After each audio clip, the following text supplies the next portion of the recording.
Hello, hi everyone, and welcome to our end of August, beginning of September 2024 garden tour. It's been a while.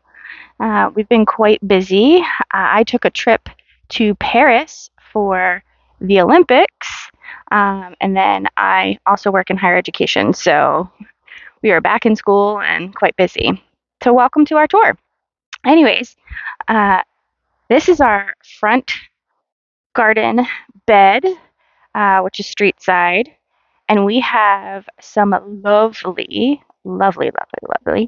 um, Corsican gourds that have just sprung back into action. So we had them already set some gourds on them a few months ago and thought that the plant was basically dying out.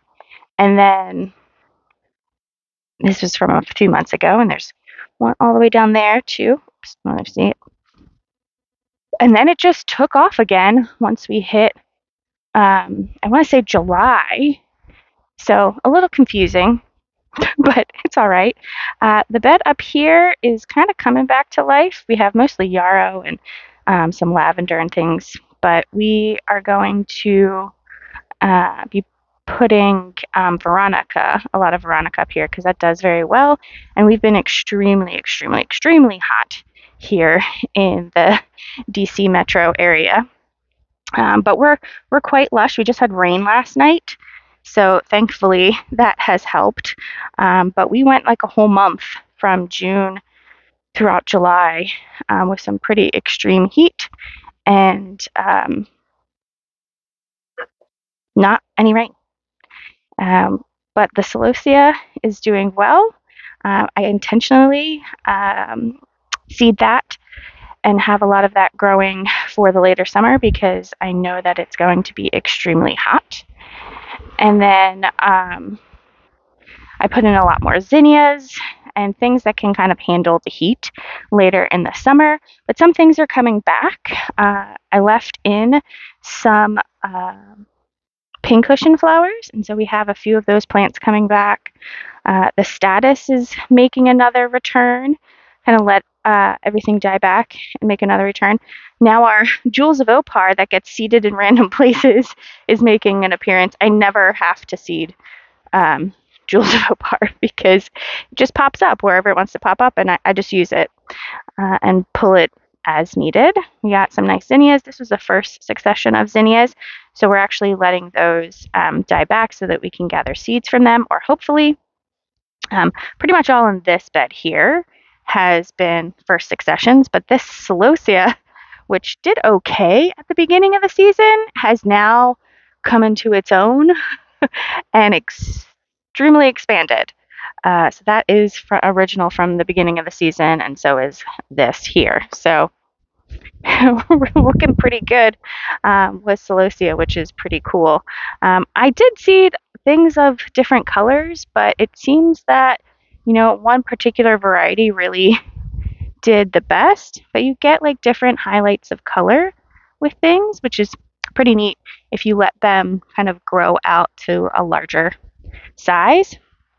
New in this front garden bed, which is street side, are some branching sunflowers, some that had to reseed, so we have some still coming up here, and then bush beans.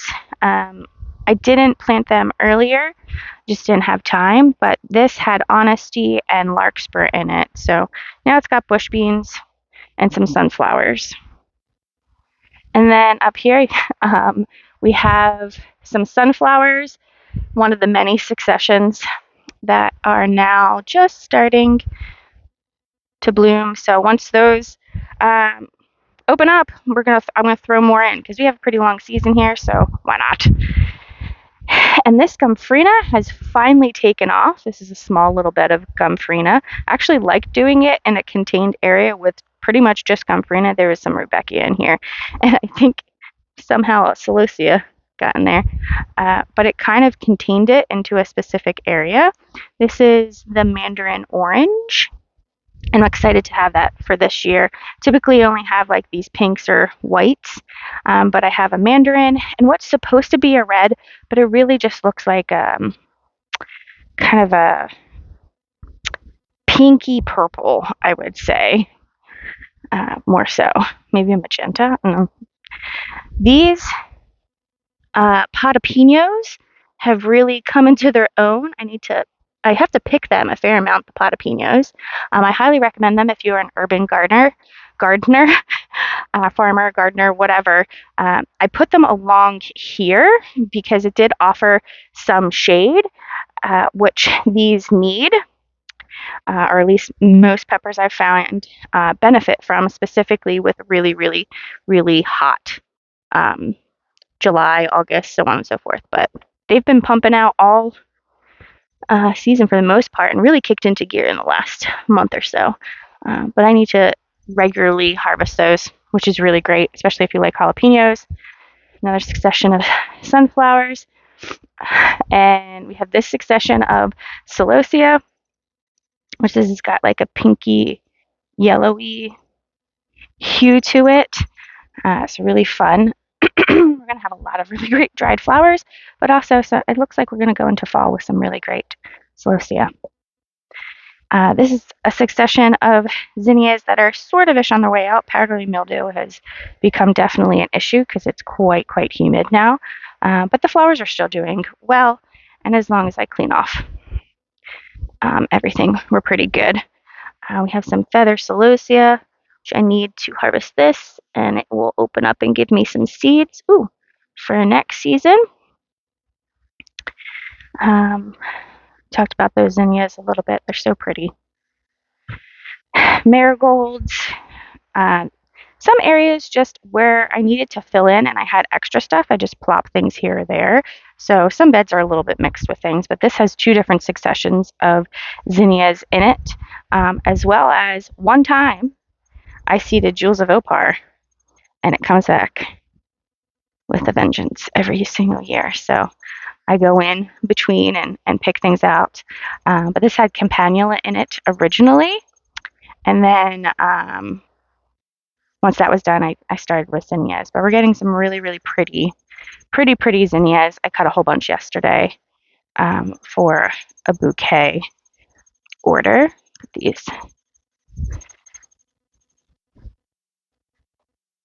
These are great fall colors for sure.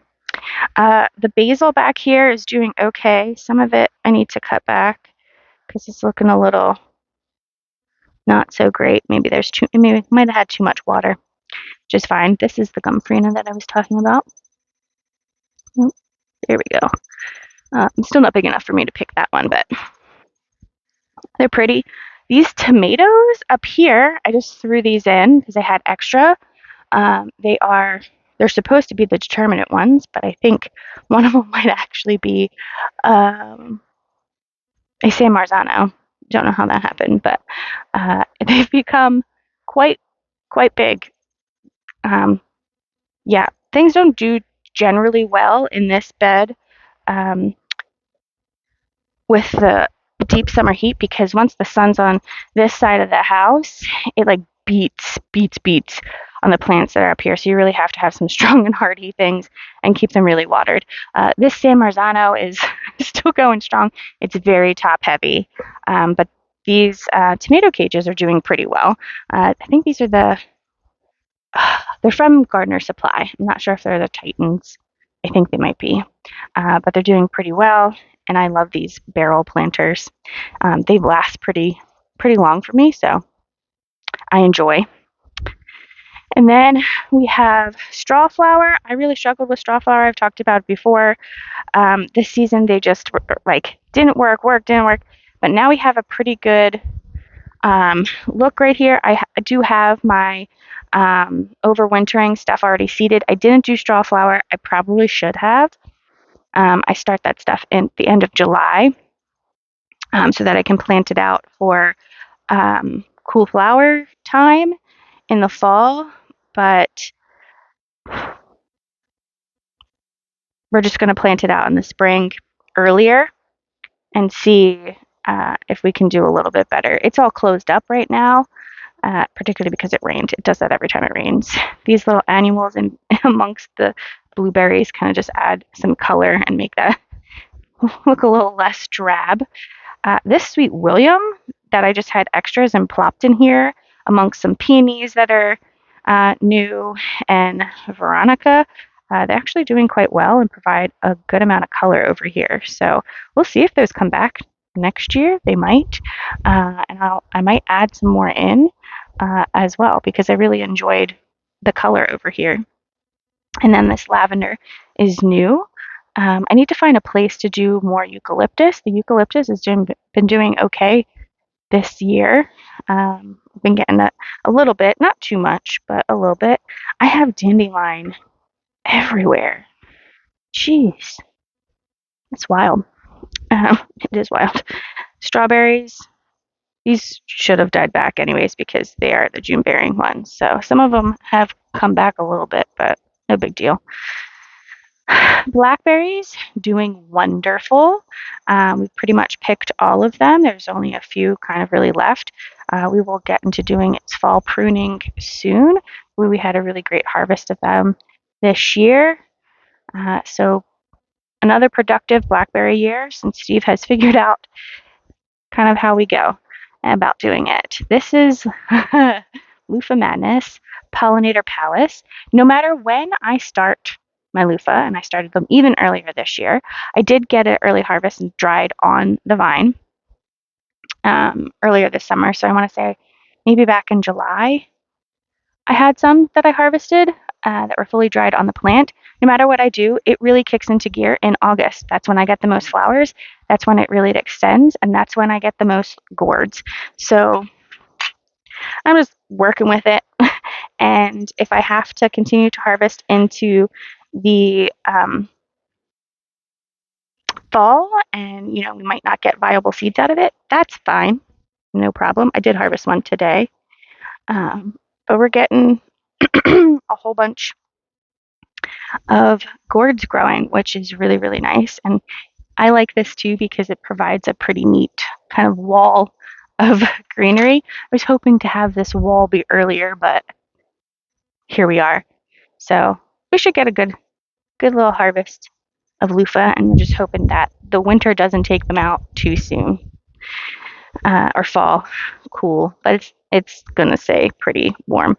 I need to move these mums that I have here. They're very floppy. They cover up weeds that infiltrate either our grass. It's not grass really.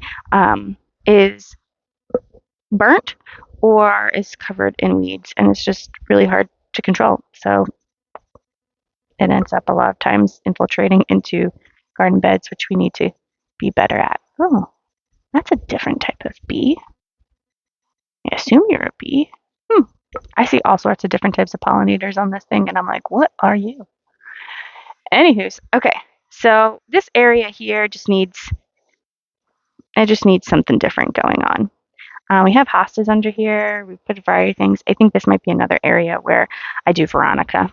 I think that will be pretty color, and it can handle this side gets beat on with sun. That's why I have the loofah here because it likes the hot.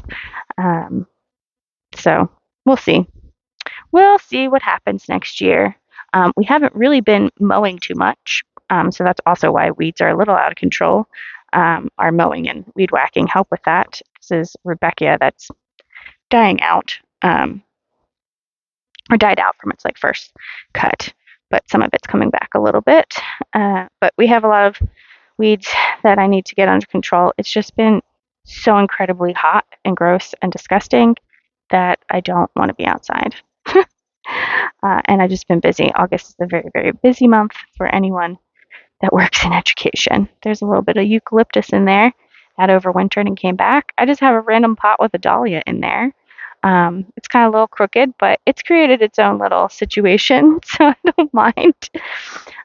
Feverfew has come back a little bit in this area, but this usually has a big feverfew situation. We're going to be doing a pretty big update to, I think, the back gardens this fall.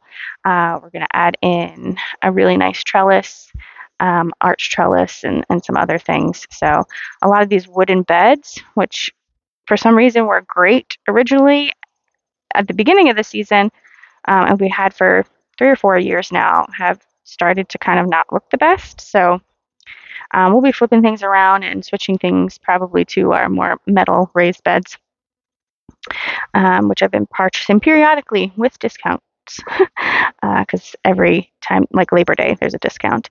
Another succession of zinnias. This one doesn't look the best. I struggle with our back gardens a lot of times because the animals back here always screw around with things. So you never know what you're going to get back here. Vegetables do okay back here for the most part. This is, what is it? Is it Winston Churchill? I think it's a David Austin rose. It's doing okay. It's new, so it's still trying to figure out its life. But we get roses every now and again. This one I should actually pick, and I'm just using them as dried flowers currently. I did use a few in bouquets recently for the last CSAs of the year. We have some sedum. I will definitely be purchasing more sedum. I'm just waiting for this sedum to flower. You can cut it like this too, but it hardly needs any maintenance, and it does really, really well because it's a succulent. So in the hard times of the heat, it was like, yes. This is Echinops, and there's some Echinacea here as well.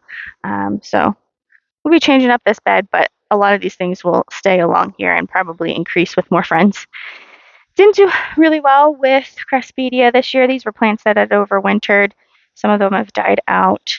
It is what it is. Again, this area is going to get redone, so I've been cutting where I can and then kind of was like, okay, that's enough.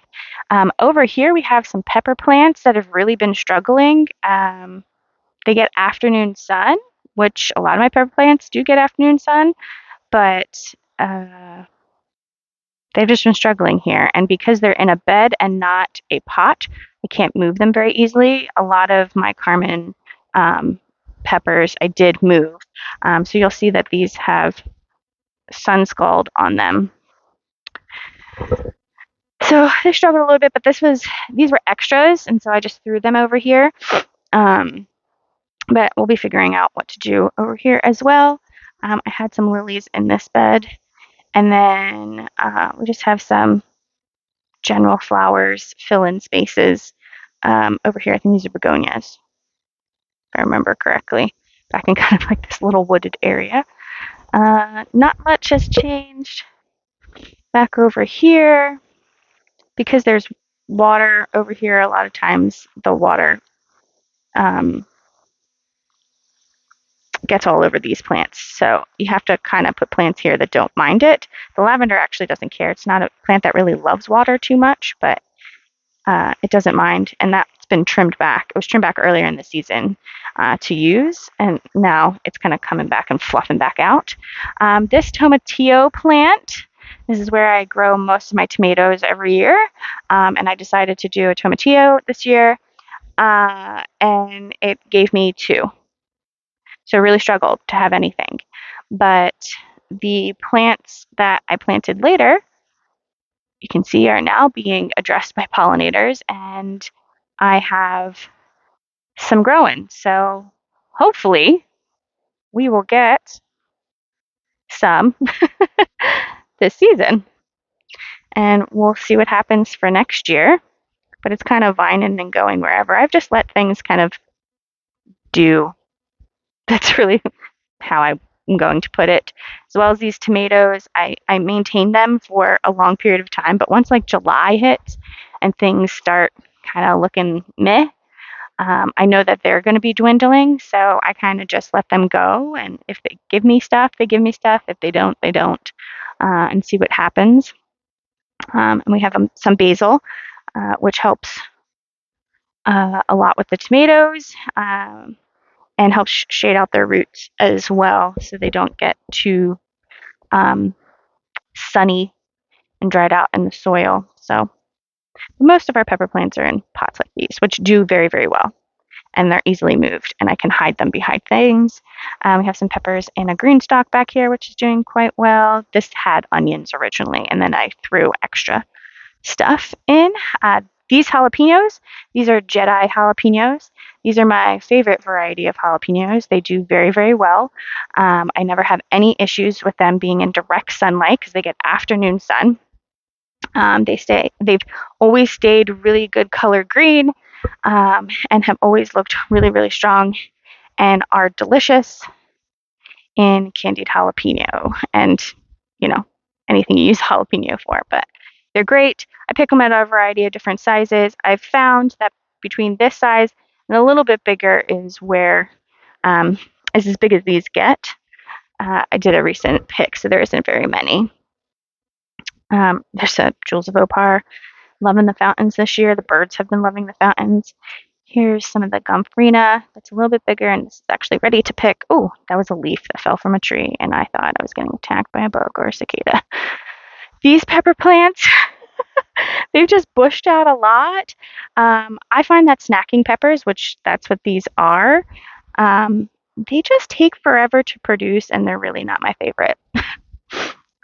So I don't really grow them that much.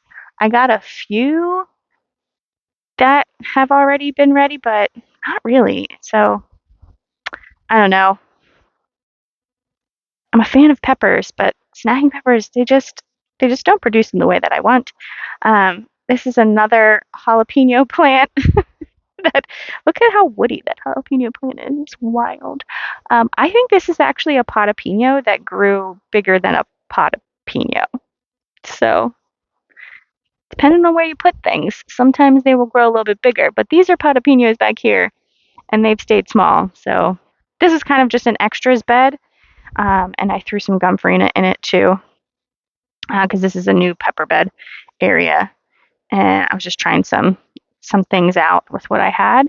I have sunflowers back here that I just put in for color, used them a little bit, but those will get switched out. We'll probably put something new in there. Probably more sunflowers because that's just the easiest thing to throw in right now because I have some that are like 50 days. This is where our arch trellis is going to go, and this whole bed over here is going to get changed out. And hopefully, potentially, my thought is to do a climbing rose, which I think will be really, really pretty and provide some beautiful color back here. But it could also be an area where we do gourds. Dahlias, absolutely atrocious this year. I don't think they like the heat whatsoever. I've cut them back. They've died back. This whole bed is dahlias, and they're planted pretty closely together. So I don't know. I don't think they like over here. This is a bed of pumpkins. They have grown astronomically and are very quickly within the last week or so. So I've been protecting them with insect netting because cucumber beetles have attacked them. And I was like, oh no. So I got higher hoops and raised the insect netting, but you can see that they are pushing out.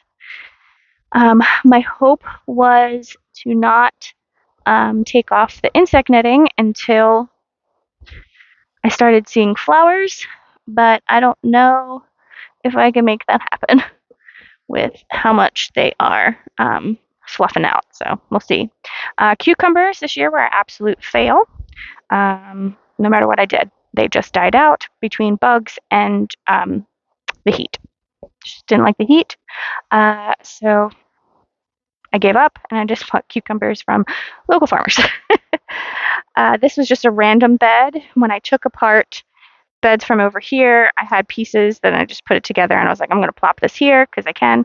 And so I just planted marigolds and some zinnia seeds and kind of went with it. So we have some yellow marigolds here. This was a bed that had garlic in it. And after I pulled all of that, I just threw in celosia that I had. Not growing as quickly as celosia in the front, which is odd. These are all of our Carmen pepper plants that normally I have over there, but I moved them over here because they were having a real hard time with the sun. So they have been moved over here. I need to keep them going for the remainder of the season. I'm going to need to add some compost to the top just to give them a little bit more nutrients. That's just something that I do And this one keeps falling over because the soil has depleted a fair amount. So I'm just going to get some compost and add to them. That should help with the greenery. Same thing over here.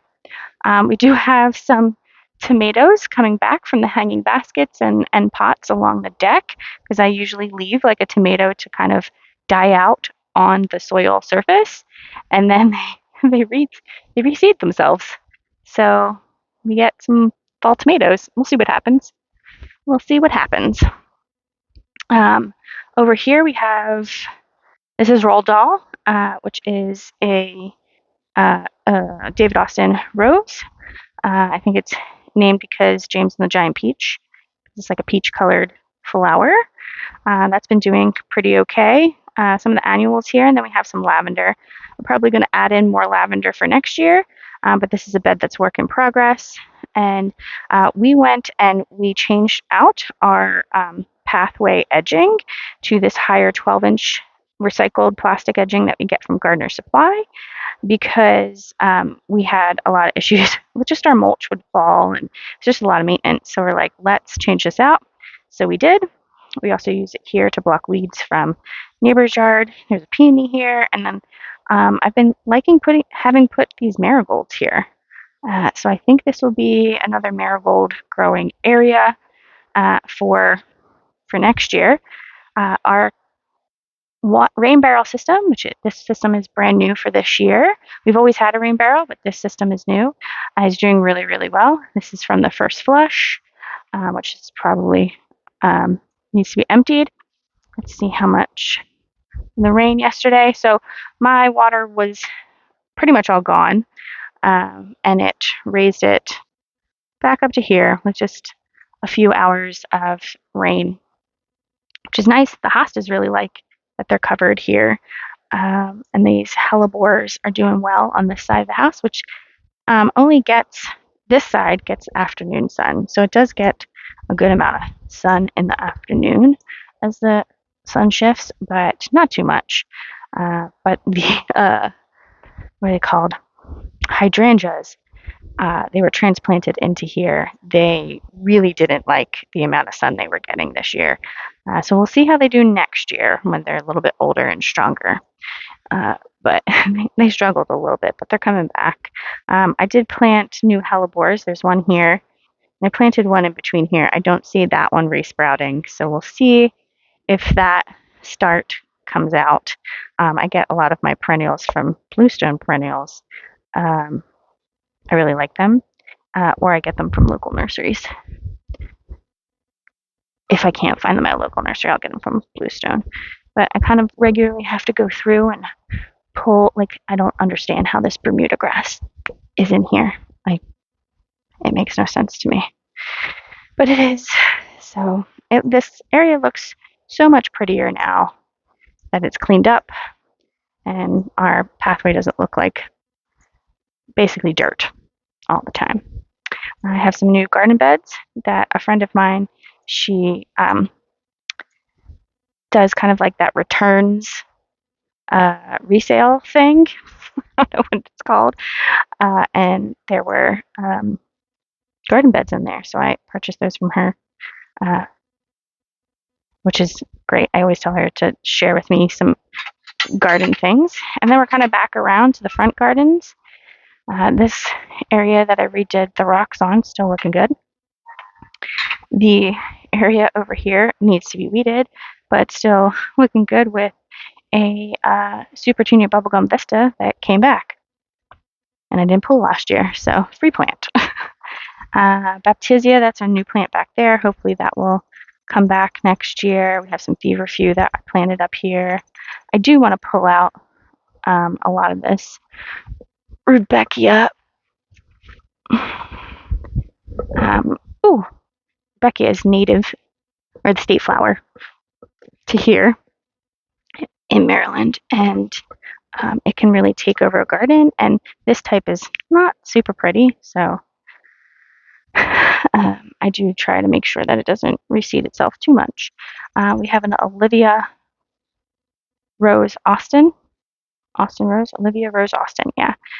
Very, very pretty, very, very fragrant. I wish I had a obelisk over top of it, but I don't. So I might add that for next season. But it has been producing some really pretty roses for up here. This hydrangea, seen better days. Skyview, I think it is, and then some feverfew. And this rosemary has been doing amazing, and I've actually been using it in cut flowers to add a lovely scent to bouquets along with basil. So people have really been loving that.